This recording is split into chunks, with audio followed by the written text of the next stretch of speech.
새 일을 행하리라 라는 제목으로 말씀을 증거하도록 하겠습니다. 이제 한 40분 후면 새해가 다가옵니다. 새해를 앞두고 사람들은 항상 새로운 일을 계획하고 새로운 일을 다짐합니다. 시도합니다. 해돋이를 이제 보러 가서 해가 뜨는 걸 보면서 한 해를 소망으로 이렇게 품기도 합니다. 그런가 하면 친구들과 모여서 축하 파티를 하면서 소망을 가져보기도 합니다. 예수님을 잘 알지 못하는 사람은 이제 점을 보러 가서 오늘이 아니고 한 해의 운세를 점치면서 올해 어떻게 살아갈 것인가를 생각하기도 합니다. 그런가 하면 며칠간 조용한 자기만의 시간을 가지면서 계획도 세워보고 또 책도 읽으면서 그렇게 한 해의 목표를 세워보기도 합니다. 그래서 저도 조금 전에 다이어리를 새로 이제 구매를 했습니다. 우리가 송구영신 예배에 모여서 예배를 드리는 것도 사실은 같은 취지를 가지고 있습니다. 새해에 하나님이 행하실 내 삶의 새로운 일을 기대하기 때문이에요. 여러분, 그러나 내게 정말 새로운 일이 일어나기를 원하려면 우리는 그냥 어떤 새 일을 행한다, 그것보다 더 중요한 우리의 마음이 새로워져야 합니다. 우리 이제 아이들이 만나기만 하면 원래 싸웠거든요. 만나기만 하면 원수처럼 싸우고 욕도 하고 그렇게 싸웠습니다. 그러니까 부모가 목사 이제 가정인데, 그래서 어떨 때는 굉장히 이제 옆집에 소리가 들리지 않을까 굉장히 좀 쪽팔린 그런 마음들도 있었어요. 그런데 아무리 타이르고 뭐 해도 그때뿐이지 이게 해결이 안 됩니다. 그런데 아이들이 마음에 새로워지니까 그 다음에 달라지더라고요. 작년 수련회를 다녀오고 말씀에 또 성령님의 은혜가 마음속 깊이 아이들 마음 가운데 들어가니까 아이들이 달라지는 거예요. 그래서 눈물로 회개하고 눈물로 용서를 구하고 엄마에게 용서를 구하고 또 서로에게 용서를 구하면서 달라지는 겁니다. 그러니까 뭐 잔소리를 할 필요가 없어요. 관계가 새로워지는 것입니다. 여러분, 이처럼 새 일이 내 삶 가운데 일어나기를 원한다면 여러분, 우리는 마음이 새로워져야 하는 것입니다. 자, 그러면 마음이 새로워진다라는 것에 우리가 초점을 맞추면서 하나님이 내 삶 가운데 어떻게 새 일을 행하실 수 있는지 우리가 좀 살펴보려고 합니다. 자, 첫 번째는 하나님만이 새 일을 행하실 수 있음을 믿어야 합니다. 여러분, 믿습니까?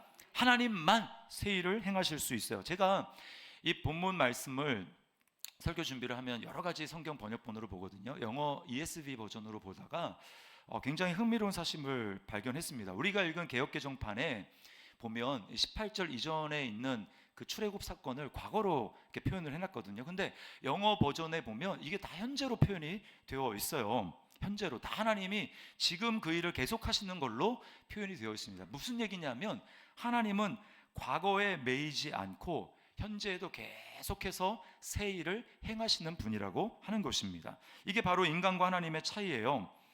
우리는 어떻습니까? 우리는 시간 속에서 살아가다 보니까 이제 새로운 일, 현재를 딱 만나 싶으면 어느새 그게 과거가 되어버립니다. 그러니까 우리는 사실은 현재는 찰나고 실제 우리 삶의 대부분은 다 과거의 기억에 존재하게 되는 거예요. 그래서 기억에 의존해서 삽니다. 과거의 기억이 나의 경험이 되고 또 그것으로 습관을 형성해서 새롭게 맞이하는 그 현재를 새롭게 맞이하지 못하고 과거의 경험에 비추어서 그것을 해석함으로 그것이 새로운 게 되지 못해요. 습관에 의해서 이미 옛날 게 되어 버립니다. 솔로몬을 보십시오. 돈을 모을 만큼 모아봤습니다. 건축물도 엄청나게 많이 지어봤습니다. 또 육체적인 쾌락도 극한까지 경험해 봤어요. 매일 비싸고 남들은 먹어보지 못하는 그런 음식들을 상다리가 부러지도록 그렇게 차려서 먹습니다. 또 매일같이 잔치를 합니다. 그렇게 즐거움과 쾌락을 누렸어요. 마음에 드는 아름다운 여인들도 다 품에 안았습니다. 그러니까 공식적인 처첩이 1000명이에요. 1000명. 자, 이렇게 다 경험한 솔로몬이 굉장히 새로운 것을 많이 했을 것 같지만 솔로몬이 한 말은 뭐냐면 헛되더라, 이 말이었습니다. 다 헛되더라. 이 말은 뭐냐면 전혀 새롭지가 않더라, 이 말이에요. 그래서 전도서 1장 9절과 10절에는 이렇게 말씀하고 있습니다. 우리 같이 한번 읽어볼게요. 시작. 이미 있던 것이 후에 다시 있겠고 이미 한 일을 후에 다시 할지라. 해 아래에는 새 것이 없나니 무엇을 가리켜 이르기를 보라 이것이 새 것이라 할 것이 있으랴 우리가 있기 오래전 세대들에도 이미 있었느니라. 뭔가 새로운 것 같지만 그거 이미 다 옛날에 있었던 거다라고 하는 것입니다. 여러분, 주사위 중에 주령구라는 주사위를 혹시 아십니까? 주령구? 이게 신라시대 때 있었던 그 주사위예요. 신라시대 때 14면으로 된 그 주사위인데, 이 주사위가 무슨 용도냐면 술 먹고 게임할 때 쓰던 주사위입니다. 거기에 이런 게 쓰여 있어요. 뭐 잔을 비우고 크게 웃기 벌칙입니다. 그리고 즉흥적으로 시 한 수 읊기 뭐 이런 게 벌칙이에요. 그러니까 뭐냐면 우리 조상들이 모여서 이렇게 술 마시고 놀 때 요거 이렇게 굴려가지고 벌칙 걸리면 그걸 이제 하면서 놀았다라는 겁니다. 그러니까 제가 곰곰이 생각해 보니까 K-팝이 지금 엄청나게 뻗어나가고 있는데 이게 괜히 나온 게 아니라 이게 선도 때부터 이게 잘 놀고 음주감으로 즐기던 여기서 나온 거구나라는 생각을 하게 되는 거예요. 새로운 것이 없습니다.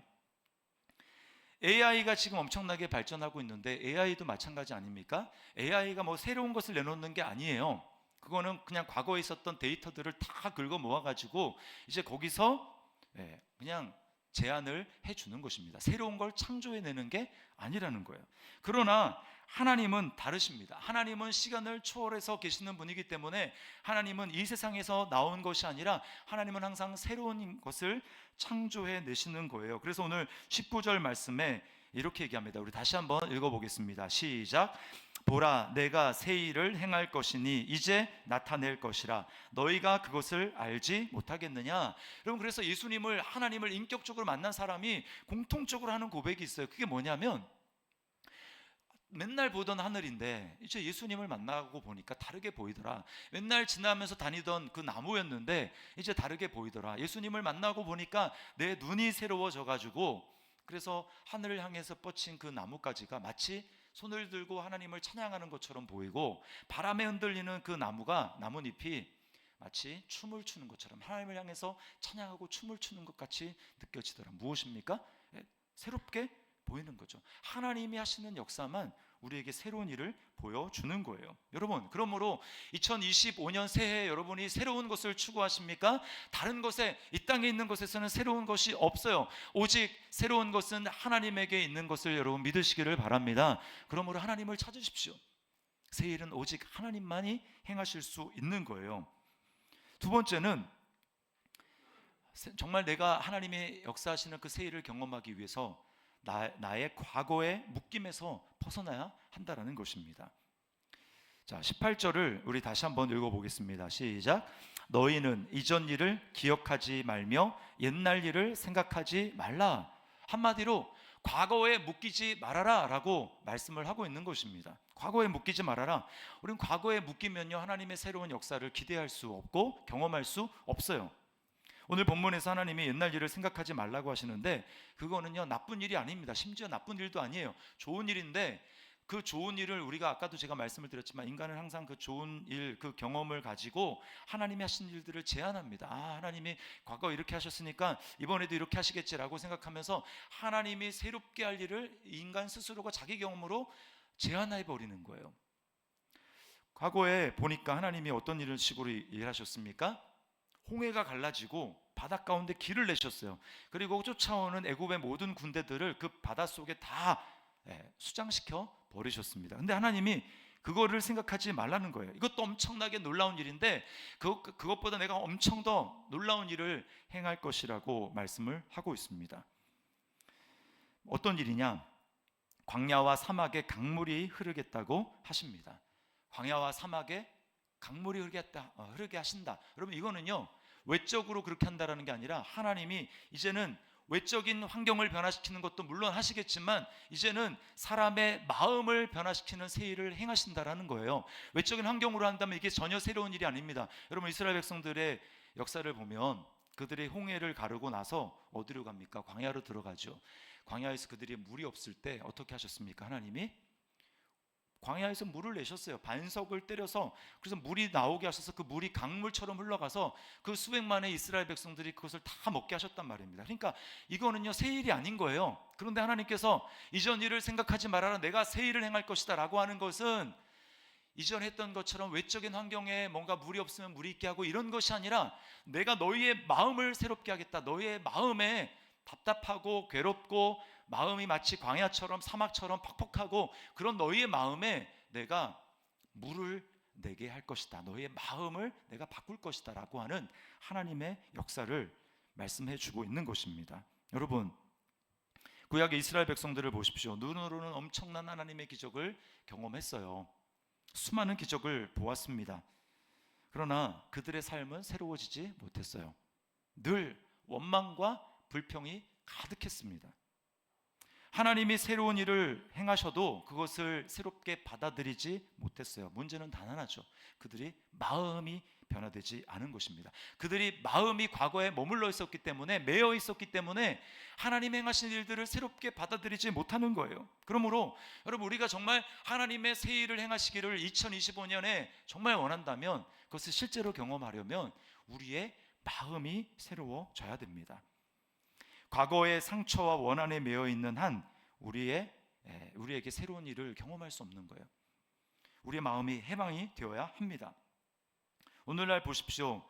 물질적으로는 과거의 어느 때보다도 대한민국은 가장 지금 잘 삽니다.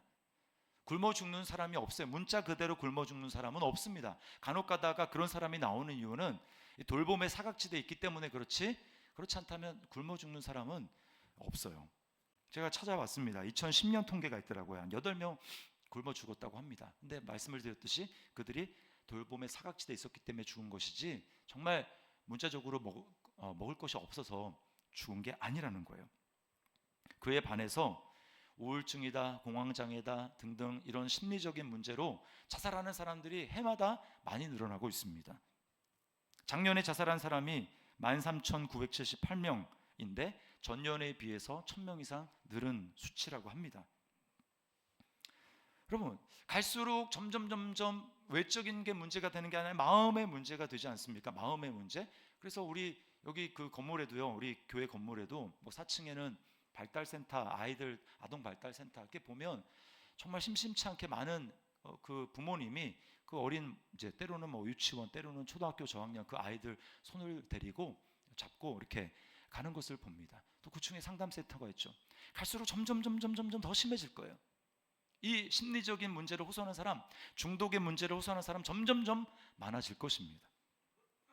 이게 뭘 보여줍니까? 우리의 마음이 자유하지 못하라는 거죠. 어디에 묶여 있다라는 것입니다. 진짜 자유와 해방감을 경험하지 못한다라는 거예요. 제가 기억의 공격이라는 책에서 김시성을 가진 장로님의 이야기를 읽었습니다. 실제 사례예요. 이분이 대인공포증이 너무 심한 분입니다. 사회생활을 하기가 너무 어려워요. 어느 정도냐면 이제 가게 가가지고 이제 물건을 하나 사야 되는데, 물건을 사는데 점원이 이거 뭐 어디 쓰려고 그래요? 뭐 이런 식으로 자기한테 질문을 던지면 사려고 했던 물건을 놔두고 집에 도망올 정도로 이렇게 대인관계를 못하는 분입니다. 사람을 만나서 대화할 일이 생기면 2시간 동안 기도를 해야 겨우 그 사람을 만나서 대화를 할 수 있을 정도입니다. 여러분, 그러니까 한 사람 만나려면 막 2시간 기도를 해야 되는 거예요. 그럼 하루에 2사람 만난다 4시간 삶이 안 되는 거죠. 그리고 그렇게 하고 사람을 만났는데도 중간에 막 가슴이 답답하고 막 죽을 것 같으면 중간에 화장실 가야 되는 거예요. 화장실 가서 호흡도 다시 심호흡도 하고 마인드 컨트롤 한 다음에 그 다음에 와가지고 대화를 이어갈 정도로, 그러니까 얼마나 여러분 삶이 고달프고 힘들겠습니까? 너무 제가 책을 읽는데 그분의 사연을 듣는데 참 안타까웠습니다. 여러분, 우리에게 뭐 그 정도는 아닐 수도 있겠지만 우리에게 다 그런 문제들이 있습니다. 저에게도요 그런 문제가 있어요. 여러분에게도 아마 그런 문제가 있을 겁니다. 아, 내가 마음에 이런 문제가 있지라고 하는 것 여러분 다 있을 거예요. 그런데 여러분, 중요한 건 뭐냐? 예수 그리스도께서 이 땅에 오신 것이 바로 이 문제를 해결하기 위한 것입니다. 구약과 신약의 놀라운 차이가 있다면, 구약의 하나님은 외적인 놀라운 기적, 막 이런 엄청난 일을 행하는 그런 하나님이었다면, 신약의 예수님도 물론 그런 기적을 행하세요. 그러나 예수님은 더 나아가서 사람의 마음을 만지시고 마음을 치료하신 분이라는 거예요. 그래서 우리에게 소망이 있고 우리가 어떤 마음의 어려움, 마음의 상처, 쓴뿌리, 용서하지 못하는 것, 그래서 마음속에 일어나는 여러 가지 마음의 문제들 있다 할지라도 예수님이 저와 여러분의 모든 문제를 치료하시는 것을 여러분 믿으시기를 바랍니다. 예수님이 다 치료하시는 거예요. 누가복음에 보면 예수님이 자신의 내가 왜 이 땅에 왔는지를 이렇게 말씀을 합니다. 하나님 아버지가 나에게 성령을 부어주셔서 내가 포로된 사람, 이것은 실제로 물리적인 포로된 것도 말하지만 마음의 포로가 된 사람입니다. 또 눌려있는 사람, 내가 그 눌려있는 사람을 자유하게 하기 위해서 내가 왔다라고 주님이 말씀하시는 거예요. 여러분, 사마리아 여인을 기억을 해보십시오. 이 여인은요, 과거에 완전히 묶여서 사는 사람이었습니다. 자유가 없었어요. 5번 이혼을 했습니다. 현대 시대에도 5번 이혼한 사람 쉽지 않을걸요.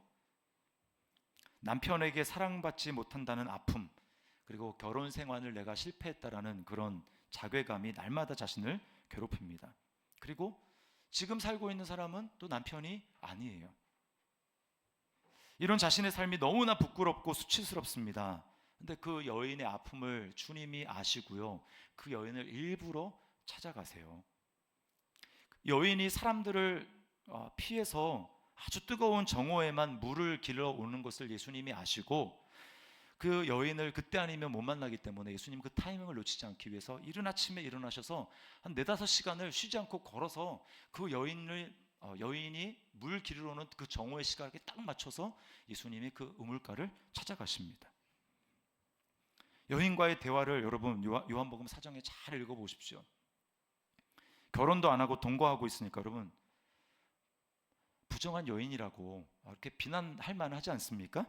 그런데 주님은 그렇게 하지 않으세요. 오히려 너가 그토록 마음속에 갈망하고 기다리고 찾고 있는 그 메시아, 그 대상이 바로 나야 라고 말씀하십니다. 그러면서 요한복음 4장 13절 14절에 이렇게 말씀하세요. 우리 같이 한번 읽어보겠습니다. 예수께서 대답하여 이르시되 내가 주는 물을 마시는 자는 영원히 목마르지 아니하리니 내가 주는 물은 그 속에서 영생하도록 솟아나는 샘물이 되리라. 내가 주는 물을 마시면 너 이제 다시는 목마르지 않아. 다시는 너의 마음이 사막과 같지 않을 거야. 너의 마음이 물이 없는 광야와 같지 않을 거야.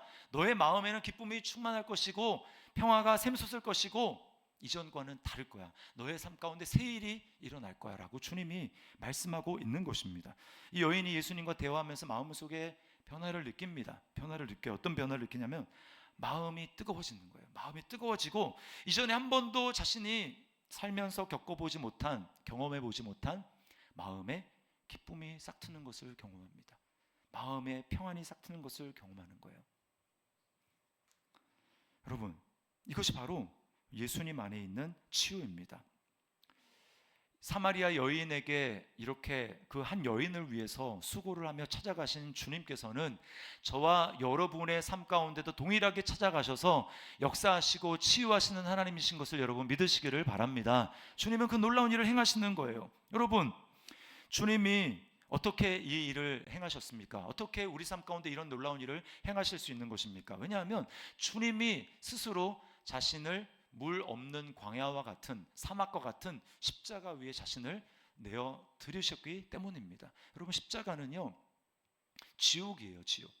사도신경의 그 영어 버전에 보면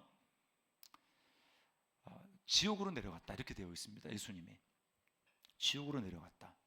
실제로 뭐 지옥으로 내려가셨는지 모르겠지만 제가 생각했을 때는 예수님이 십자가에 못 박힌 그 장소, 영적으로 그 장소가 지옥이에요. 지옥. 하나님의 그 진노의 불, 최종 하나님의 심판이 예수님을 믿지 않아서 내가 주인이 되어서 그렇게 살아간 사람들을 향해 하나님이 예비하신 그 사랑을 거부하고 그렇게 살아간 사람에게 하나님 마지막 하나님이 없는 그 진노의 불을 감당할 것을 예수님은 십자가에서 감당하셨습니다. 하나님의 엄청난 심판, 진노의 불, 그것을 십자가에서 감당하셨어요. 그래서 예수님은 십자가에서 뭐라고 말씀합니까? 내가 목이 마르다. 내가 목이 마르다.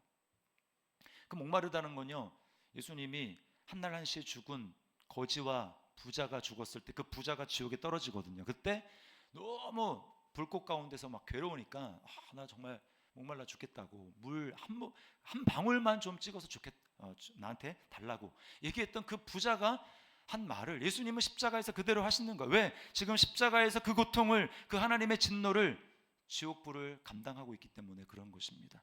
왜 예수님이 그 일을 감당하셔야만 했을까요?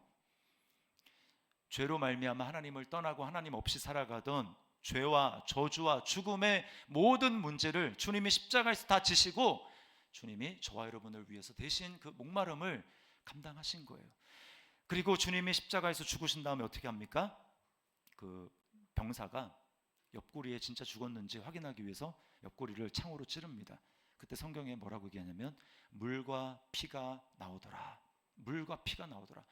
제가 그 말씀을 곰곰이 묵상하는 가운데 주님이 십자가에서 죽으심으로 말미암아 자신은 목마름으로 말미암아 우리에게 주시고자 하는 것은 주님으로부터 흘러나오는 물, 사람을 영원히 목마르지 않는 생명수, 이것을 주님의 몸으로부터, 고통받은 주님의 몸으로부터 우리에게 흘러나오도록 하시기 위함이었구나라고 하는 것을 깨닫게 됐어요. 여러분, 이스라엘 백성들이 광야에서 목말라서 있을 때 그때 하나님은 어떻게 하셨습니까? 모세를 통해서 지팡이로 반석을 내리칩니다.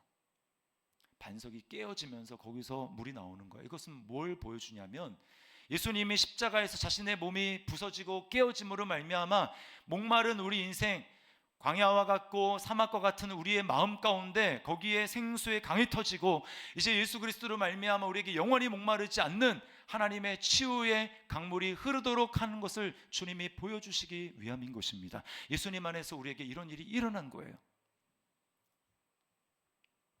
예수님 안에서 마음의 묶임에서 자유하게 되는 것입니다. 아까 말씀드린 그 김 장로님 있잖아요. 이 장로님이 기독교 상담 공부를 하면서 예수님의 복음을 그 상담의 관점에서 보게 됐어요. 그러면서 내 안에 있는 이 대인공포증이 도대체 왜 이렇게 심한가라고 하는 게 부모님 때문이라는 걸 알게 됐습니다. 부모님. 그 아버지가 어떤 아버지냐면 이 중매쟁이한테 속아가지고요. 저 사람 괜찮다고 하고 그 사람이랑 결혼하는 줄 알았는데 결혼식 당일날 중매쟁이가 다른 그 신부를 보내가지고 결혼을 한 거예요. 오늘날이면 말도 안 되는 일이지만 이제 예전이라서 그런 일이 가능했나 봅니다. 그러니까 내가 원했던 신부가 아닌데 결혼을 하다 보니까 마음에 들지 않아가지고 결혼할 그때부터 해가지고 계속 구박하고 내쫓는 겁니다. 그 당시에 이 장로님의 그 어머님이 결혼한 그 어머님이 신부가 나이가 16살이었대요. 그러니까 너무 무서워가지고 쫓겨나면 막 들이나 살이나 안 잡히려고 도망 다니다가 밤이 되면 그제서야 몰래 집에 들어와가지고 부엌에서 이렇게 쪽잠을 자다가 밥 차려놓고는 그 다음에 또 도망 다니고 이런 일이 계속 반복이 됐던 것입니다. 그러다가 장로님이 태어난 거예요. 장로님이 태어났더니 아버지가 더 이상은 쫓아내지는 않았다고 합니다. 그런데 알코올 중독과 그리고 부인에 대해서 구박하는 것은 더 심해지는 거예요. 그리고 어머니가 그 스트레스와 화를 풀 데가 없으니까 태어난 자기한테 막 계속 욕설에다가 그 구박을 하는 것입니다. 고성을 지르고 소리를 지르고. 자기는 이때까지 살면서 아버지로부터 어머니로부터 따뜻한 말을 한마디도 들어본 적이 없다는 거예요. 그런데 그 장로님이 복음을 새롭게 경험하게 되는 것입니다.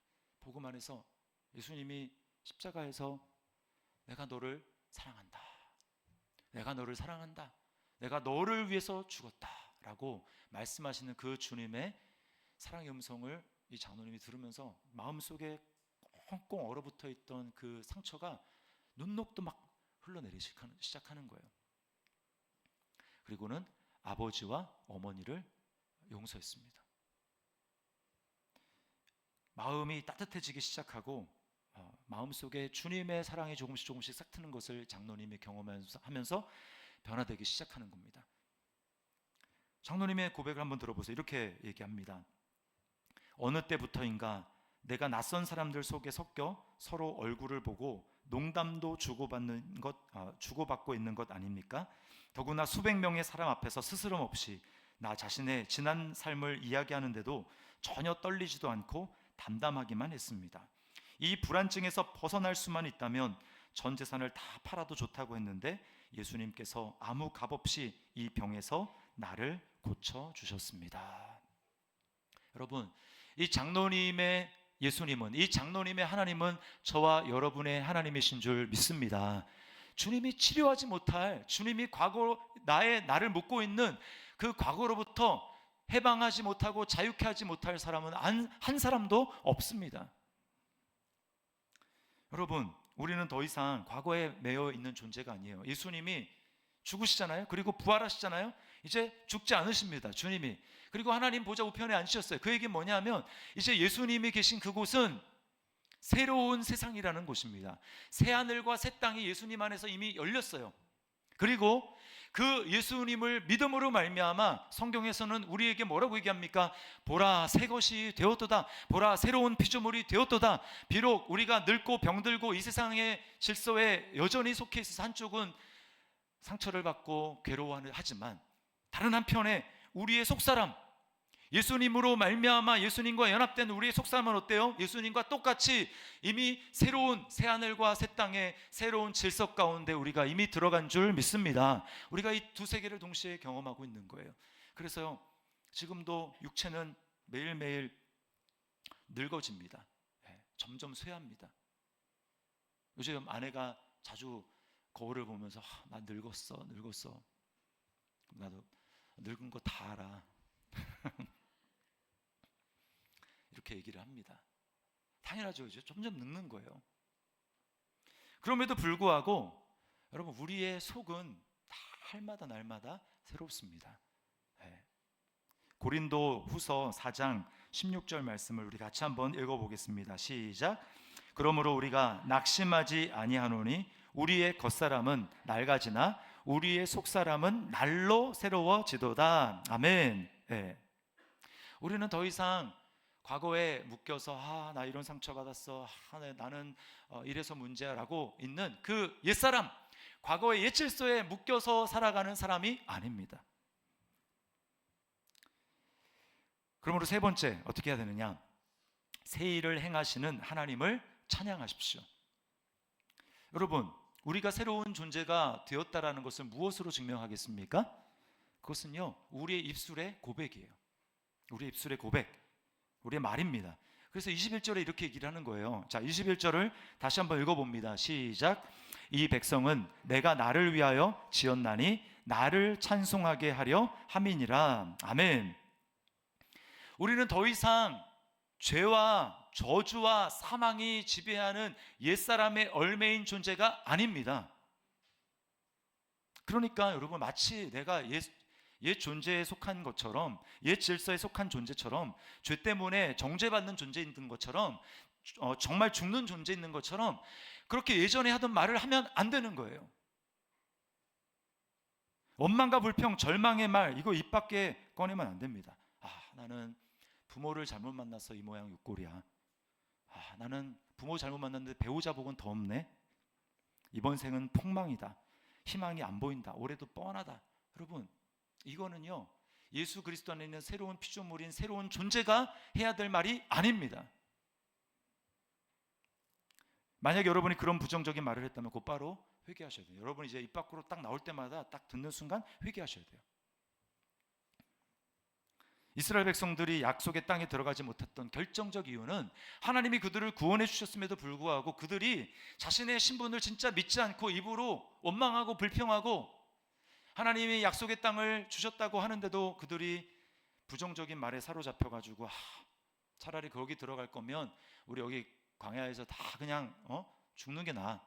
그 말대로 된 겁니다. 저는 이렇게 교회 이렇게 보면 교회를 오래 다녔지만 이상하게 말이 부정적인 분들이 있습니다. 그리고 계속 과거에 얘기하면 하는 거예요. 과거의 나의 상처를 묵상하고 또 곱씹고 자기 업무에 사로잡혀서 나는 불행해, 나는 불쌍해 라고 하면서 계속 그 자기의 과거의 상처 거기에 묶여가지고 조금 좋아지는 거 다시 돌아가고 조금 괜찮아져 다시 돌아가고 이런 분들이 있어요. 여러분, 그래서는 하나님의 새 역사를 경험하지 못합니다. 여러분, 우리의 구원자 되시고 우리의 믿음의 목표가 되시는 예수님을 보십시오. 아까도 찬양했죠. 푯대를 향하여 그리스도 예수 안에 부름의 상을 향하여 달려가노라 라고 얘기를 하잖아요. 예수님을 보십시오. 한 번도 입에 원망과 불평 그리고 비난과 절망의 말을 하신 적이 없습니다. 예수님은 항상 믿음의 말을 하셨고 예수님은 항상 사랑의 말을 하셨어요. 그러므로 우리가 2025년을 이제 한 10분 남겼습니다. 두고 해야 될 것 여러 가지가 있지만 딱 한 가지만 여러분에게 말씀을 드리겠습니다. 그건 뭐냐? 여러분이 이제 믿음의 말을 하셔야 되는 거예요. 믿음의 말. 자, 저를 따라 하십시오. 믿음의 말을 합시다. 부정적인 말을 나오면 그때부터 여러분 주변이 분위기가 다 부정적인 거 마이너스로 다 바뀝니다. 하나님은 절대로 플러스에서 역사하시는 분이지 마이너스에서 역사하지 않아요. 그러므로 여러분이 내가 하나님의 새 일을 기대합니다 하는데 입에서는 계속 마이너스만 나온다면 하나님도 어떻게 하실 수 없어요. 이스라엘 백성들이 우리는 그냥 여기 광장에서 그냥 죽는 게 낫습니다. 그럼 하나님도 어떻게 하실 수 없는 거예요. 여러분이 어떤 믿음의 말, 믿음의 그릇을 준비하는가, 내 입에서 어떤 말이 나오는가, 그것이 하나님이 역사하시는 일의 그 터전을 만드는 거예요. 감정으로 느껴야 말할 수 있다는 사탄의 거짓말에 속지 마십시오. 그런 마음이 안 드는데요, 그런 감정이 안 생기는데요, 그러니까 말을 하는 겁니다. 근데 한 번 말하고 두 번 말하고 세 번 말하고 얘기를 하면 놀라운 일이 생겨나는데 성령님이 내가 하는 그 믿음의 말에 성령님이 함께 도우시는 역사로 말미암아 그 처음에는 말뿐이었지만 계속 두 번 말하고 세 번 말하고 네 번 말하고 그렇게 할 때 내 안에 성령님이 운행하셔서 그래 네 말이 맞다라고 하면서 어느 순간에 그 말이 진짜로 믿어지기 시작하고 여러분 그때부터 우리 삶 가운데 새로운 역사가 펼쳐지는 것을 여러분 믿으시기를 바랍니다. 말을 하세요. 말을. 그래서 제가 말씀드리잖아요. 기분 나빠. 지금 부부싸움하고 교회 왔어. 그럼 대부분의 사람은 어떻게 합니까? 감정대로 행해요. 이런 기분으로 뭐 예배 드리면 뭐하냐? 그냥 그래서 차 오다가 그냥 싹 돌려가지고 집으로 가요. 그럴수록 나와야 됩니다. 여러분 사단이 속이는 거예요. 그럴수록 나와서 마음은 참 괴롭지만 그럼에도 불구하고 앞에 찬양 나올 때 입을 억지로 열고 찬양해야 되는 겁니다. 선하신 하나님, 전혀 선하지 않는 것 같지만 선하신 하나님이라고 입을 열어서 하나님을 찬양하는 거예요. 여러분 2025년 우리 교회 새해 목표 표 보십시오. 여기 멋지잖아요, 그렇죠? 저 배 밑에 비밀이 있습니다. 여러분 나중에 가서 보세요. 거기 뭐라고 써 있냐면 더 시티 사랑의 교회 이렇게 써 있습니다. 이제 더 시티 사랑의 교회 호예요. 이제 어떻게 나갈 것인가 여러분에게 달려 있습니다. 믿음으로 말을 해야 돼요. 믿음으로. 자, 우리 옆에 있는 분에게 이렇게 말하도록 하겠습니다. 우리 믿음으로 말합시다. 자, 그래서 우리가 한번 연습을 해봐야 되겠어요. 제가 하나님 앞에 2025년을 앞두고서 제가 기도했습니다. 하나님, 더시티 사랑의 교회 어떻게 가야 됩니까? 2025년 한 번도 가보지 못하고 어떻게 해야 됩니까? 하나님, 뭘 가지고 붙들고 나가야 되겠습니까? 라고 기도할 때 주님이 마음에 주신 딱 하나의 키워드는 바로 믿음이었어요. 많은 것들이 있지만 2025년 믿음을 붙들어라 라고 주님이 말씀하셨어요. 그래서 나온 표어가 저겁니다. 믿음으로 말하는 것. 여러분 그래서 연습하셔야 돼요. 훈련하셔야 됩니다. 그래서 이 시간 저를 따라서 여러분 선포하시기를 바랍니다. 내 삶에 새 일이 일어날 것입니다. 새 일 안 일어나기를 원하시는 분은 말하지 않으셔도 돼요. 그러나 원하신다면 말하십시오. 다시 새 일이 일어날 것입니다. 좋은 일이 일어날 것입니다. 기적이 일어날 것입니다. 묶인 것들이 풀어질 것입니다. 상처가 치유될 것입니다. 질병이 떠나갈 것입니다. 이전보다 더 건강해질 것입니다. 물질의 막힘은 떠나갈 것입니다. 내 삶은 더 형통할 것입니다.